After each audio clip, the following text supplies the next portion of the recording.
অর্জন করেছিল তার একটা হচ্ছে বেঙ্গল প্রেসিডেন্ট, যার মূল অংশের উপরে আমাদের এই দেশ গঠিত হয়েছে বাংলাদেশ। আর একটা হচ্ছে নিজাম শাসিত হায়দ্রাবাদ এবং বেঙ্গল প্রেসিডেন্সি। যদি 500-700 বছর আগে সমৃদ্ধি ঐতিহ্যের একটা গর্বের জায়গা তাদের ছিলেন, ইংরেজ আসার পরে দুঃশাসনে বিভিন্ন কারণে আমরা এখানে আমাদের যে ঐতিহ্য হারিয়ে ফেলেছি।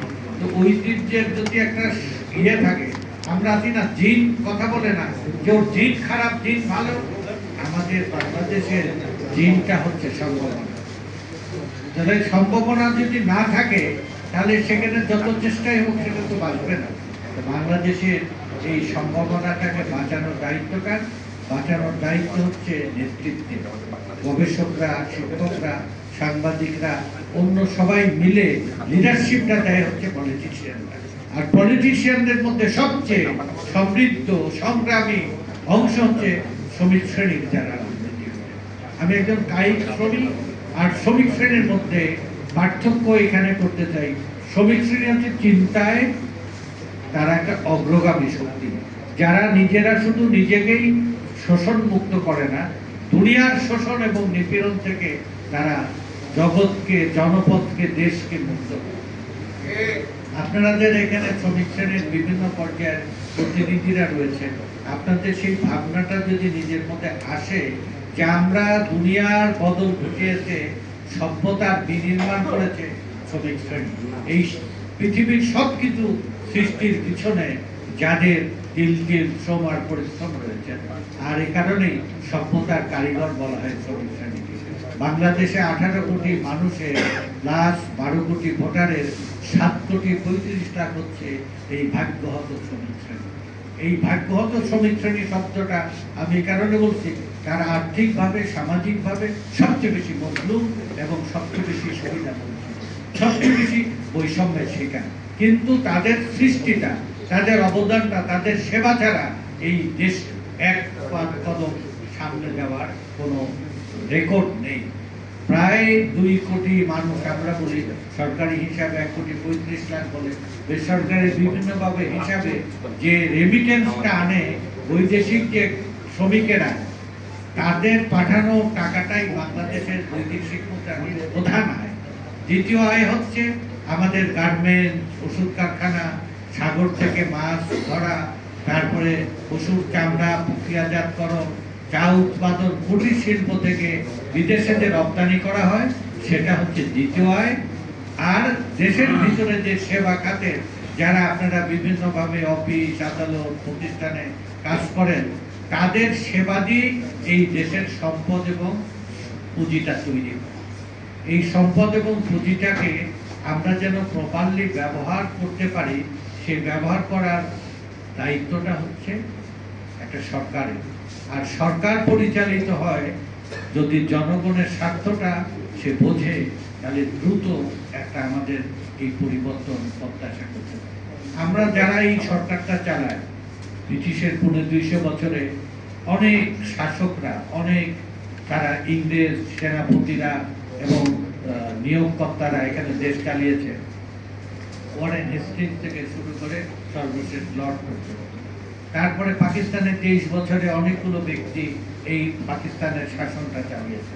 বাংলাদেশের মধ্যে অনেকেই এখানে ক্ষমতায় আসছে, ক্ষমতা দখল করেছে, জনগণ ক্ষমতায় যাদের নির্বাচিত করেছে, যারাই থাক জোর করে দখল করুক, আর তারা জুলুম করুক আর বেদখল করুক, যখন ক্ষমতায় চলে আসে তখন জনগণের ভাগ্যের তারা পরিত্রাতা হয়ে।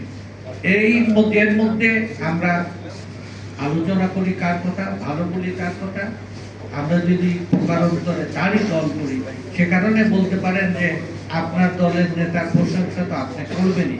নিরপেক্ষভাবে বাংলাদেশের শাসকদের মধ্যে সবচেয়ে উপযুক্ত ব্যক্তি হিসাবে আমরা খুঁজে পাই শহীদ রাষ্ট্রপতি জিয়াউর রহমান। নাজিরও উনি ঠিকই থাকবেন। আমরা বলছি এই কারণে যে তার ব্যক্তিগত সততা, ব্যক্তিগত পরিশ্রম, ব্যক্তিগত তার ত্যাগ, সিদ্ধান্ত গ্রহণ এবং দেশের মানুষের জন্য, যেমন মিল, কলকারখানা, 3 শিফটে উনি চাকরি করেছেন। ওনার সময়ে সমস্ত জায়গায় একটা যেখানে হাত দিত সোনা পাওয়া যেত। বাংলাদেশ একটা সম্ভাবনার দ্বার প্রান্তে আছে। বেগম খালেদা জিয়া মায়ের মতো অভিভাবক হিসেবে সবাইকে আগলে রাখতেন। এই ধারাবাহিকতায় পরম্পরায় আমরা আশা করতেছি তারই সন্তান, শহীদ জিয়ার সন্তান, খালেদা জিয়ার সন্তান দেশের ক্ষমতায় আসছে এবং গণতান্ত্রিক উপায়ে নির্বাচনের মাধ্যমে এবং ক্ষমতায় এসে উনি আমাদের ভাগ্যের বদল ঘটাবে, এটাই দেশের মানুষ একটা অন্তর থেকে বিশ্বাস করেছে। সেই বিশ্বাসটা বাস্তবায়নের দায়িত্ব ওনার সাথে ওনার অগণিত নেতাকর্মী। এই অগণিত নেতাকর্মীর মধ্যে অনেকেই কিন্তু এর মধ্যে বিএনপি একটা মধ্যপন্থার রাজনৈতিক দল। একসময় এদেশের নিয়ন্ত্রিত অর্থনীতিটাকে জিয়া এসে উন্মুক্ত করে দিয়েছিল, প্রাণ ফিরে দিয়েছিল, দেশে একটা সম্ভাবনা তৈরি করেছে। আমরা তারেক রহমান জিয়ার মতোই, খালেদা জিয়ার মতোই তার যে কর্মকাণ্ড, কর্মপরিচালনা, কথা বলা, তার যে পোশাক, তার যে স্টাইল, তার হাঁটা, সবকিছু মিলে আমাদের সাথে আমাদের মধ্যে কিন্তু এটা আশা তৈরি করছে।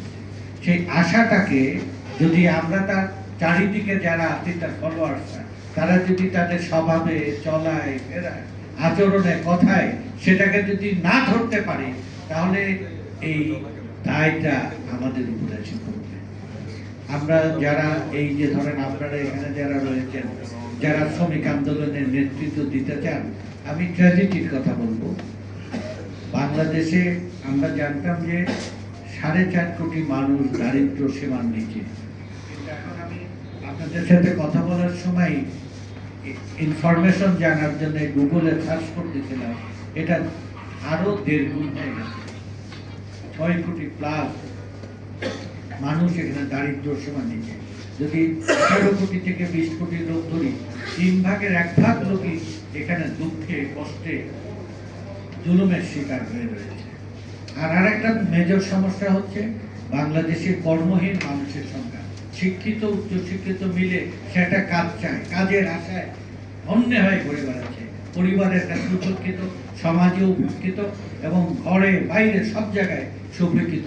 আর তার শ্রমশক্তি, জীবনী শক্তিটা একটা নির্দিষ্ট, আল্লাহ আমাদের সৃষ্টি করার পরে তার একটা সার্টেন টাইম আছে, এর মধ্যে আমাদের মৃত্যু ঘটবে। এই জীবনের এই সময়ের মধ্যে আমরা জীবনের বেশিরভাগ সময় বেকার এবং দারিদ্রতার কষ্টে থাকবো। 3,60,00,000 মানুষের চাহিদা অনুযায়ী কোনো কাজ নেই। এই দুইটির সমাধান যে করতে পারবে সেই হচ্ছে আমার মাথার জিয়া সেই কাজটি করে আশা তৈরি করেছিল। খালেদা জিয়া সেই কাজটি করার নেতৃত্ব দিয়েছিলেন শত প্রতিবন্ধকতার মধ্যে। আমরা যে প্রত্যাশা করেছি তারেক রহমানের নেতৃত্বে বাংলাদেশকে আমরা বদলে দেব। সেই বদলানোর জন্য নিজেদেরকে কিছু বদলাতে হবে। নিজেদের বদলানোটা যখন আমরা শুরু করতে পারবো, তখন জাতীয় পরিবর্তনটা দ্রুত হবে।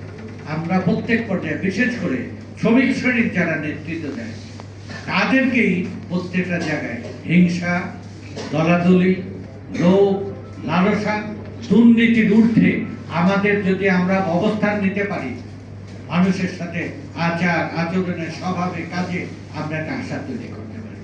বাংলাদেশ সত্যিকার অর্থে প্রকৃতিগতভাবে একটা আশার জায়গায় তৈরি হয়েছে। দুনিয়াতে কিন্তু ক্ষমতার বদল